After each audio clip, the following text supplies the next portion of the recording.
wipe, and this, or I can take Proud. this, and then we'll go like this. Boom! Hey guys, Chris Hansen here. Welcome back to the channel. We are here at Combative Concepts Academy once again with Coach Steve Ferrero and Ilan from Inside Fighting. Today, we're going to be doing a video where I'm going to be showcasing a circular form called the Mawashi Kata from Kempo Karate, and it consists of about, say, 12 to 14 movements. And these guys haven't seen it before, but I'm willing to bet that they're going to make connections to it from their arts, and this is what Karate Unity is all about. So let's jump into the form, and we're going to look at it from a combat sport and self-defense point of view. All right, so here we go. So the form starts like this. Traditional bow, get into a crossed hand stance, very Wing Chun-ish, open up, start here, open up, circular block, circular under, scoop, turn this way, then it repeats this way here, then here, down, scoop, catch, here, close off here, then we're gonna angle up this way, wipe this way, angle up that way, wipe that way, and as you can see, there's a lot of circular motions here. 3 wipes this way, 1, 2, 3.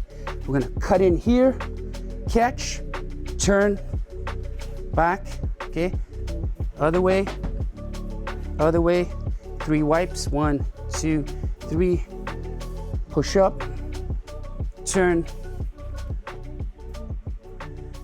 and that's the form, right? So I like it. It's very fluid on my body, but my sensei at the time, so I'll just tell you, he had influences from Goju, Remy Presas Arnis. He did some Shotokan, he grappled, and he was continuously studying. And so throughout the time that he was teaching me this form, applications varied. It wasn't just one set thing. And it was all based on what he studied and the needs of the self-defense situation. So I'm going to show you just a few things, how I would use it. And then we're here with 2 amazing coaches. I'd love to see their take on some of these same things. Okay, so Coach Steve, if I can borrow you. All right? Okay. So there's a movement where you crash in, you wipe the hands, and you're doing some sort of a control here. So in a scenario where, let's just say, we're going to get into some altercation, his hands are up, okay? This movement here, in the form, it was done up like this, and I was asking my sensei, you know, can I modify? And he says, of course. The idea is here, but you can enter with the crash. So if there's a confrontation, I want to stuff this guy, boom, I'm just going to get right in here, and now my hands are tactile. I'm feeling something. I'm going to wipe, and then grab this, and this kind of control him here to hit, or I can do some sort of a takedown from here, right? Now, my throw game is not very good. I'm learning more now in Japanese Jiu-Jitsu, but I wouldn't think of throws. I would think of standing up, still staying sticky. So if I'm crashing in here, okay, I'm going to wipe so I can get this, so I can hit, right? Or just get him into some control from here so I can hit, or maybe do a foot sweep or something like this. What's your take? Good, very good. The entry was cool. The idea of forward pressure definitely needed with something like that. In terms of connections, that would be somewhat similar to, let me make a connection based on what we teach in boxing maybe. Sometimes when we're boxing, we think boxing, stick and move. So that would be, and then get out, right?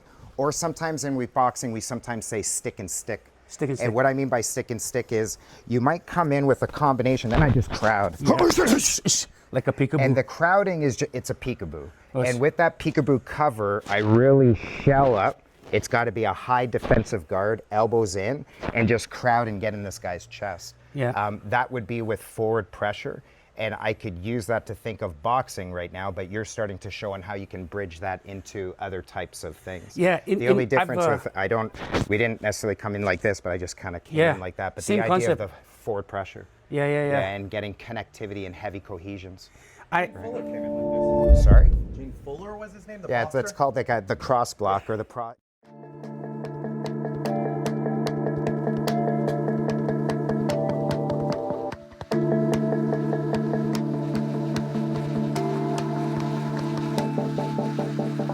studied like all the old styles of boxing, and he would fight like this, blocking his body and caping over here. I remember George Foreman doing a lot of that. Yeah, and you can throw an overhand from here, and I remember, can't see it. you can't see it. So this, I got caught with this when I was moving with him.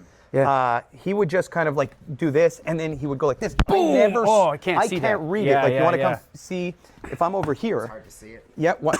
You just don't notice it, especially if I drop down first. It just, a lot of people don't notice it. And you can use the lead as a trap to clear. Yeah, for sure. This is good for trapping. Like if you're up here, you just trap the hand and just kind of go. In sparring, like if you have your hands up, sometimes we're in an exchange like this, right? And then I'll just crowd just for that second to hit. You know what I mean? Mm-hmm. Just to create that distance or that stickiness to hit, to create enough space to do that. Just to crowd him for a second. Yeah, it was beautiful. Sorry, just making me think. I was watching when you drove in, when you jabbed and drove, boom, that body shot. I was like, man, that's gonna be there every time. Yeah, you showed us Peekaboo just this week. The idea of that is just to get the guy like this. See, because it's hard for a guy to start punching. Yeah. But if we're thinking more street and grappling, it offers grapples. Yeah. Yes. Meaning as soon as you get there, guys, people are going to grab a hold of each other and clinch you. Yeah. So, but the bridge would be the trapping. The form. Sorry, there's something in the form I saw. You were doing it. You went like this. What was so it? it was this movement. Okay, so you went from there, and then you did scoop underneath. And then where was here, and then this one here. Okay, so look at this. So this one. So look. Okay, so this is going to be similar. I'm not sure if so punch me. Doesn't matter where. Here. Yeah. That's the scoop. I'm going to do a standard Silat entrance. Yeah.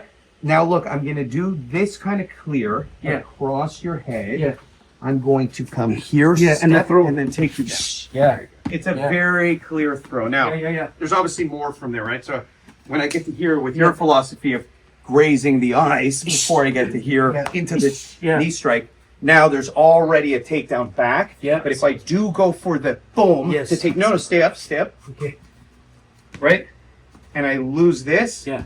I can drive it right here. Yeah. Very good. Yeah. Okay, like standard wrestling. Yeah. And that is part of the movement. Blend everything. Very good. Yeah. So I'm starting to appreciate these things because I don't have a grappling background, but with my brief exposure to Japanese Jiu-Jitsu, he's now opening up my eyes. Now training here too. I see Steve do a lot of blends. So that's all cool. these movements. I mean, this is just perfect for exactly. set up like right here. That's what Steve was saying. Machimata right there. And then we were this movement here. If I'm in here, and it's preceded by this crash. So here, I like to do this wipe, and then I've got this opening.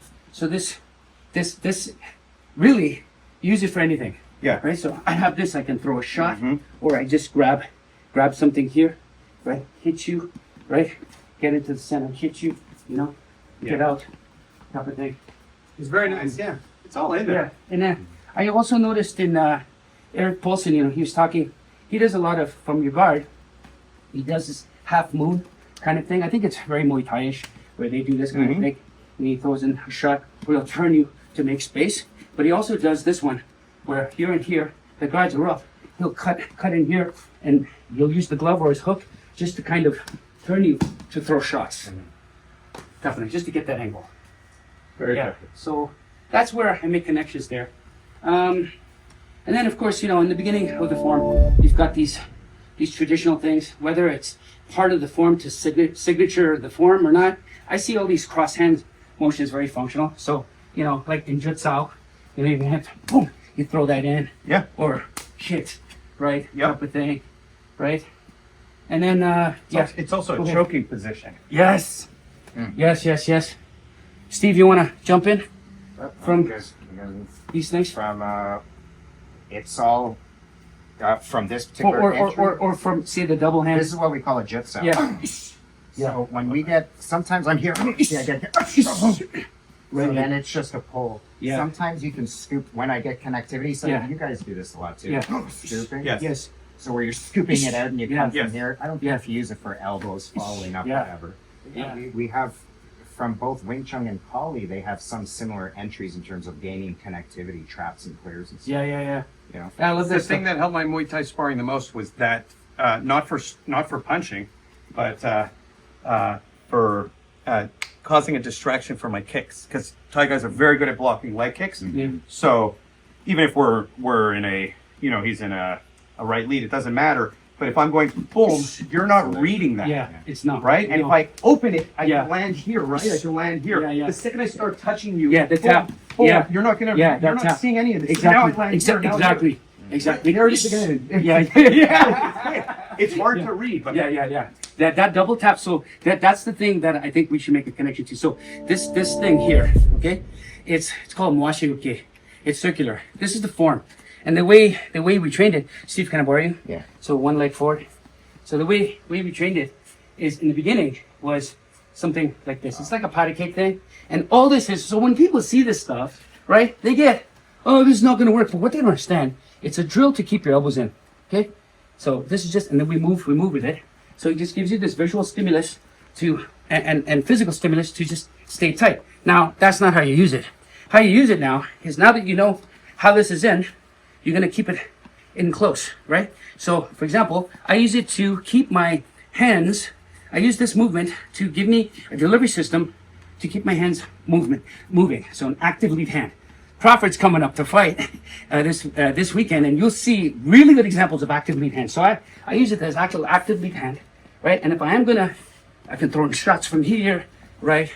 Set up shots here, right? And now the topping thing, okay, I can go and just get up. So tap, hit, right? Or, you know, as you were doing, like hit, boom, throw that in there, right? Or hit, boom, hit, type of thing. yeah, really loop this out and then land right on my liver. Yeah, boom, Yes. right? So these kind of things, and then, you know, these motions here, clearance, and this motion comes up here in the form. It's here to here. So I was talking to Steve, if we're in close here, I can use it to clear, just to get this, to the drag of some sort. So just wanted your take on these clearances. A lot of this stuff has a wrestling or like a grappling Yeah, blend to it, is what it looks like. All these kind of positions. It looks like I have a philosophy, I call it walking the line, right? So I can either take you down rotationally or I can take you down on a line. So walking the line is, there's always a straight line of, you know, if we look at like the pants or whatever, like you're talking about stuff, that I will always be able to take you on this line, but as I break your balance on either this line, you're going to adapt and move your feet. But so all these positions, a lot of people think they have to be rotational. No, I have to look and create an imaginary line now for what this is. I just have to walk you forward faster to get me off. and I'm not. I don't even have to do much. I just have. You'll go down. That's right. Even if you try and stay up and like. So a lot. That's this position. So a lot of grapplers don't use it. But there's a position here where I'll grab here and here. And I have your pants now. I'll run you down into the ground. I'll just literally do this. And even if you try and stay, now here, look, fight here. A lot of people say like, this is a position to go to the back. No, I just keep walking the line. Like try and stay up. Yeah, that's right. And then I'm here. I don't even have to worry. And if you're mean with it, but that's in the form. What else is there? So if our hands are up, okay, this motion here, again, is a clear. And I've seen this, a lot of Wing Chun guys do it. So it's a clear to pen. So it happens very incidentally and very fast. So it's a, right here, boom. So I'm clearing the hands, and I'm just pinning here to do whatever, you know, get in here or, you know. And I think, Steve, maybe you can elucidate on some of that, because I know you've done a lot of those things where you've entered, right? So the idea of what I'm doing here is the hands are up, and just as soon as that hands comes up, I'm gonna use that circular motion just to kind of clear it and get in. A lot of those motions look like a get, like fire a jab. Oh, nice. And so when we're going here, sometimes fire again. Fire again. See how this motion here? So where it came from underneath. Fire again. It could be on the inside. Fire again. It might be from the outside line. So going from along to there. So similar type motions right? Similar type motions in terms of the entry. I see. If you fire maybe jab cross. Now I went out on the inside, right? Yeah. So you might have gone into the inside with those entries and stuff. So somewhat similar in terms of what you're showing there. A lot very poly and. I do not want to be on the end of that. You've gunned in a way that is more effective. I'll explain why. So, throw a punch at me, okay? A lot of guys will gun to here. boom, like I'm coming through the target so I can continue whatever that is. Your gunting is always, this is... No, not always. That was just in Silat fire gun. This was very common in Yes. Silat. Oh. So sometimes my gunting, this is a vertical gunting where it comes up from inside. Yeah. And then sometimes it's horizontal, went right through. Yeah. So sometimes it goes right through, and then you come back up and see Okay. right into the next one. So that was right here. I got good control. Yes, that I'm flipped sorry. my eyelid, bro. Usually I'm very That good at flipped this. my No, eyelid. I I have just- deceivingly large testicles.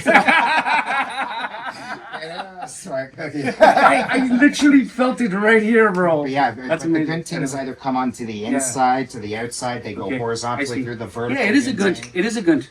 If you think about it. And That's then 100%. gunting with the Yeah. elbows from here. Yeah.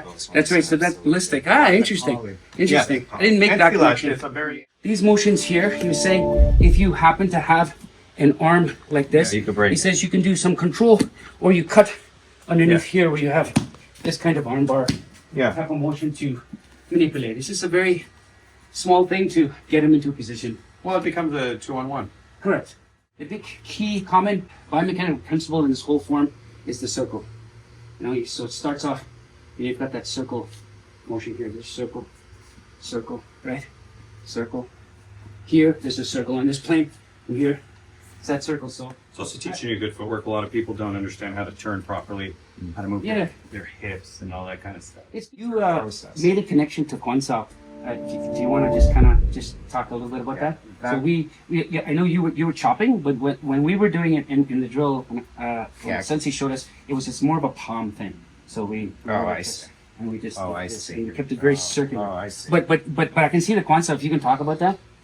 Basically, all I'm thinking of doing that. Say if you went for a low hook, it would be somewhat. You see how it's coming from here. Yeah. So basically, that would be the main application of it for a low line. Yeah. Me personally, I don't like to deviate my high Yeah, me structure neither. for the I don't like sake to of a drop low line. sometimes. Yeah. I don't like to open up another line to defend another. I agree with you. You know, I'd rather just kind of keep this here and have my elbow here. Yeah. Now fake low, go high. So thank God my hand was up. Thank God my hand was up. Yeah. You know, and I'm not reacting to one or Yeah. the other. Economy of movement would just tell me that's roughly in that region. That'll take care of that. This one's roughly around here. That'll take around this side of my head. Sometimes the front, sometimes on that side. It's literally what we talk about with the stick. Why put the stick down here? Absolutely. You can have it here, protect 100%. This will protect this whole one, The Kempo philosophy is, multi-directional. So this is in just this plane, right? Standing up and down. But if you shorten it, and you put it on this plane, right? You see what I'm saying? So now you can use it more of a clear. So if your hands are up. So we had these motions, okay, but you do it now on this plane, boom! It's the same kind of bolo striking, right? Where you're in here and boom, right? You're out, right? In karate, they've got this motion here, right? We're talking about Gedan again. Gedan Barai. But I want to focus now on this bottom piece, this pass and this bottom piece. So here, okay. So from the way I was taught it, even in Kempo, it's like this. I don't want to. I want to shut this down quick. I know that he's going to be in my face, so I'm just going to go boom. I'm just going to hit there, and I'm escaping. I'm getting out of the way, right? So now I have his head, or I just get out. I've hit him here, and I'm out. But it's the same concept. The traditional concept is to get into big zenkutsu, right? And you've got, this motion here. But what you're doing is you're tapping this, boom, getting out of the way, and you're hitting the nuts, right? Right in here. It's very simple. Boom, right? Just the flick of the balls. Just like. But yeah, that's basically how I look at all these kind of forms. I don't know if you guys want to close with anything. Think of anything that? No, I think you have you're one of the few people that's really likes to find the practical application in every movement you're doing, which I think there's value in all the artistic stuff, especially as I get older. I like the katas and forms and breathing and stuff I can do on my own. I appreciate it more and more and more over time. See, here's the thing, I can spend all this time, having an open mind and trying these things out. But if I find it's more efficient to cross-train with different coaches and even just to develop a study plan for yourself. Because when you go out there and see people actually, like from the Filipinos, you guys are both schooled in this. You've got this, the Y, what do you call it? The Y movement or? Oh, female and male triangle. Yeah. Female and male triangle, right? I mean, I understood this better when I cross-trained with Filipino guys because they get into this really easy. And just the other day when we were doing, yesterday when we were doing boxing. And boxers do it too. You were showing us, footwork was taught off of that. you were showing us how efficiently, but you were telling us how to efficiently change an angle really quickly by just going like this. Yeah. Right? Just from here. So you do that Y and out, right? But just even that, learning how to do that quickly and efficiently makes this self-defense stuff even better for me. You know what I mean? So like from here, knowing how to boom, just getting out here. My point is getting off top there from learning from that class makes your forms better. You know? And so rather than just kind of reinventing the wheel, doing it on your own, I think you owe it to yourself, guys, to cross-train. And that's what this channel is all about. But I really appreciate you guys coming down and doing this. Thank you, guys. And follow Elon at Inside Fighting and come check a class at Combative Concepts here in Toronto if you're ever down and learn from the best here, guys. All right? Thanks for watching. Thank you. Thank you. Let's Thank you.